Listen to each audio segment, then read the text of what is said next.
Gris, what is it? Gris means gray in Spanish. Fitting because the protagonist, whom we'll call Gris, is, well, gray, both physically and mentally. In 2015, a study was published about color. I won't get too far into details, but the conclusion of the study is that color can influence you. This happens all the time. Red makes you hungry. Blue can make you feel calm. Yellow and orange can be energetic. Video games use this all the time too. The contrast of orange and blue can be used for completed and incomplete tasks. In Celeste, yellow candles are used to light up dangerous areas, while blue candles are reserved for safe areas. And you know you're in danger if I say your health is in the red. But, in my opinion, no game uses color better than the 2018 game of Gris. It's argued that each stage of the game represents a stage of grief: denial, anger, bargaining, depression, and acceptance. But however you interpret it, it's clear that the protagonist, whom we'll just call Gris, is fighting her way through a world of colors. Warning, the following contains a lot of spoilers. Watch at your own risk. Gris starts off in a stone hand. Despite it being stone, it's colorful and Gris's voice is beautiful. But something is clearly wrong, so Gris runs to the thumb of the hand, presumably to hold on, but the entire hand cracks, shattering, making Gris tumble to the earth. When we find her again, she's on her knees, head down, looking devastated. At first, she can only walk, but now she can run. Her landscape is gray and empty. We'll call this part denial. But as she runs, the camera zooms out a bit, and we can see hills and birds. Denial is quite barren, so all you really need to do is run. But eventually, we see a stone hand, and the reality of what happened sets in. Gris's refuge and old colors are gone, but a new color is here. After she realizes what happens, her world bursts into shades of crimson, representing anger. Here, you find the wreck of what seems to be an old palace, perhaps representing her old life before it got flipped upside down. Here, in this environment representing a desert, floods of blood red fill your screen like sandstorms, almost saying Gris's rage is too strong. The red kind of makes you want to throw yourself against the world, even though eventually you will be pushed back. But eventually Gris learns an ability to withstand the storms and learn to break things. There's a moment where Gris smashes a rock apart and falls into a pit of despairing statues and a mirror-like floor. Here, you have to make her go into a kind of temper tantrum, smashing the floor again and again. Studies show that this is actually good for you, to let go of pent-up anger. But sometimes it can hurt too. When Gris smashes the floor enough times, the black birds in the floor rise up ominously to carry her up. There's another quieter moment where she has to smash a moving rock to continue, and a little robot who is living in the rock scrambles away. Her anger is hurting others. Eventually, she finds the stone hand again, and her world is awash with green. She's entered the third stage, bargaining. This is the stage where you'd be ready to change a huge thing in your life in exchange for your loved one back. Here, she sees a small little robot. The robot runs away at the start, but after Gris knocks an apple out of a tree, the robot eats it. The two eventually form an unlikely alliance, where Gris helps him find apples, and the robot helps her solve puzzles and connect with others. Bargaining is a lush forest, and inside that forest are these green trees that change on an uncontrolled timer, and red trees that change when Gris jumps. I like to think the green trees represent other people's decisions, and the red trees her own. She can't change others' decisions, but she can change her reactions and her own decisions. After a while, she comes to a place where a menacing black bird, seemingly representing the more destructive parts of grief, knocks her back onto the forest ground and starts to attack her. There's no damage or death, but the green forest, which originally had a tinge of red in it, because when one goes to a different stage of grief, you don't fully let go of the other emotions, is slowly overrun by red the further you go into the fight.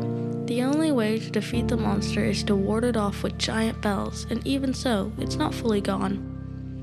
After another bit, she finds the stone hand again and realizes that no amount of bargaining can bring her loved one back. Here, she enters the fourth stage of mourning, sorrow. The forest fades away to a sea of navy blue, where she learns a new ability to swim. It's the fastest she's ever gone, and with this new skill you can dive into the deep depths of the underwater caverns, where, much like depression, the further you go, the harder it is to find a way out. Much like the previous stage, bargaining, colors from the previous stages are mixed in with the blue of sorrow. However, they're mostly blurred out, appearing in the form of small fish, unlike bargaining. Perhaps this is because there's the slightest bit of peace in sorrow, that you're not wearing yourself out trying to better your life. Eventually, a giant red turtle, perhaps Greece's anger toward her sadness, guides her back up top, where she finds she's in the exact same place as she was before, much like after we dig ourselves out of depression. She realizes she can't keep running and running away from the truth, and she starts to enter the stage of acceptance. The creamy yellow moon lights up the navy sky, revealing a broken city as she tries to sink once more. Even though she can't, it's still a huge step that she tried.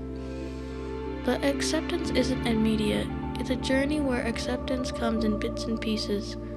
After she tries to sing once more, the monster from bargaining comes back, wrecking the stone statue and chasing her back down to the watery depths. The path out is lit up by tiny yellow lights that, while light up our path, are sparse and dim, making the path dark and frightening, just like trying to get acceptance in real life. But every game has a jump scare. Just when the path seems safe enough, the giant monster, in the shape of an eel, rises from the depths, threatening to swallow you whole.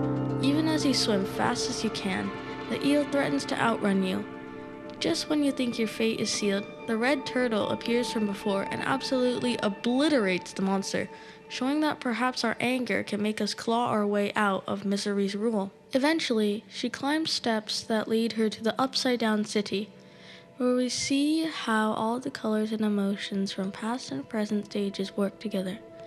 A yellow firefly, perhaps symbolizing hope, lights up the invisible path to walk around the city.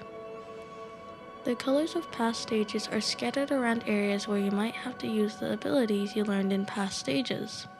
For example, a red plant might be placed to a block you need to break in order to continue. Blue might be placed next to areas where you need to swim. But these only work if you use your abilities in the right places. Smashing when you don't need to will scare off the firefly, leaving you unable to see the path.